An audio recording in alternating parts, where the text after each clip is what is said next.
My name is Bianca Carnaza, and I'm a nutrition expert and public health advocate. Today I will be talking about the chronic illness hypertension. Before we get into it, just a little bit about me. I am passionate about supporting communities in higher risk of chronic illnesses. I've done my research in hypertension specifically, and the community who is most at risk for this illness, which is older African American women. I've done my research using credible sources like the CDC, ATA, and the American Heart Association. To start off, what is hypertension? Hypertension is a chronic condition where the force of blood against artery walls is consistently too high. Often called the silent killer because it can damage the heart, kidneys, and other organs over time without obvious symptoms.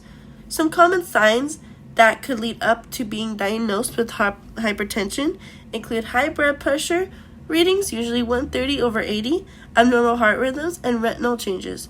Common symptoms that can indicate hypertension include headaches, dizziness, blurred vision, chest pain, and shortness of breath.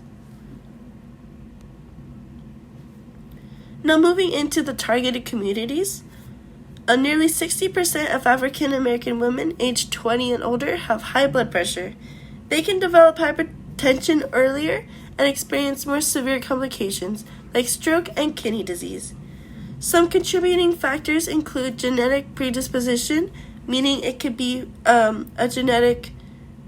genetics from family members from the 1800s, 1900s through the 2000s. It could be a mother, father, grandma, or grandpa. Other contributing factors include cultural dietary patterns, specifically being high in sodium levels, and social stressors. And limited access to healthy foods and healthcare are also contributing factors as well. Moving into the historical context of hypertension, hypertension was seen as a normal aging until research in the 1950s showed its serious risks. African American communities have faced systematic barriers like food deserts, limited healthcare access, and high stress from racism and economic changes. Older African American women often live in areas with few grocery stores and many fast food outlets, making a healthy diet difficult. Chronic stress from discrimination and caregiving burdens increase risk and complicates health management. Now, as you can see, there is a data chart that has information of hypertension among women by race. As you can see, African American women have the highest level over the age of 20 at 58%. We have white women at 41%, Hispanic women at 31%, and Asian women at 28%.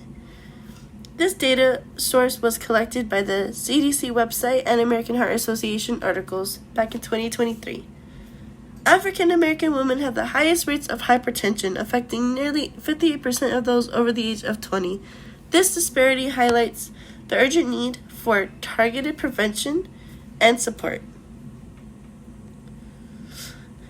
Now moving in to the actions that can be taken to help maintain and prevent hypertension is to choose low sodium foods by reading nutrition labels carefully. This meaning you don't have to go to a fancy Whole Foods or any fancy store. You can go to a local market and just make sure to read the ingredients labels and make sure those ingredients match your health needs. The next thing is to prepare more meals at home using fresh and whole ingredients. To also engage in at least 30 minutes of physical activity most days, meaning you don't have to go work out 7 days a week. Four out of those 7 days would do just fine. Just doing a light stroll through the neighborhood or tiny little exercises at home, like going up and down the stairs, or some simple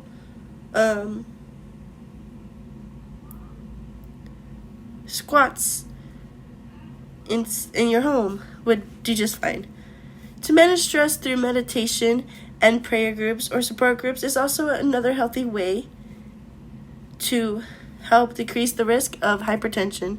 Using your support groups and networks could be your family or your friends or anyone that you really feel comfortable with and happy with to help you through your health journey. The next thing is very important is to regularly monitor blood pressure and attend medical checkups. You can always get a blood pressure monitor from any local CVS or Walgreens. And to take care of your own health, making sure you're doing everything you need to help maintain that blood pressure. And to attend medical checkups every 3 months to make sure your health is where you would like it to be. The next thing we're moving into is the community level interventions. The first thing we can do is to establish local farmers markets to improve access to fresh fruits and produce. This meaning you can create a community garden or your own garden at home, which makes it a more healthier and cheaper way to maintain your health. The next thing is to create culturally tailored nutrition workshops and cooking classes. The next thing is to organize safe walking and fitness programs in neighborhoods. Like I previously said, doing some light walking throughout the neighborhood is always great, and to do it with a partner can make it even more better. It helps you, it motivates you more, it makes it a bit more fun, and it helps you keep up the good work to maintaining your health. The next thing is to partner with churches and community centers to spread healthy education and provide support. Now we're going to move into the systematic level solutions. The first thing we can really start doing is advocate for policies to improve access to affordable healthcare, to support funding for programs that increase availability of healthy foods in underserved areas. Now the next thing I'm about to talk about is very important. So we need to train healthcare providers in culturally competent care to improve trust and communication. This meaning one treatment that might work for a white woman might not work for a black woman. We have different genetics, and I believe that healthcare providers really need to be open-minded and learn different versions of different care for different people. The next thing is to push for systematic changes to address social determinants of health, such as neighborhood, infrastructure, and economic supports. Now to do a quick recap and key takeaways, we learned what hypertension is and its disproportionate effect on older African American women. We explored personal lifestyle changes, community support strategies, and systematic policy reforms to lower risks and to improve outcomes. Together, we can create healthier environments and empower individuals to manage their own health. And I just want to say a final thank you, and together by taking individual communities and systematic action, we can reduce hypertension rates and support healthier, longer lives. And some questions to consider are, what are the easiest ways to reduce sodium intake in food deserts? How can community leaders get funding for gardens or wellness programs? How can we build trust with healthcare providers given past discrimination? And here are some of my citations from all the information I took to create this presentation. Thank you so much.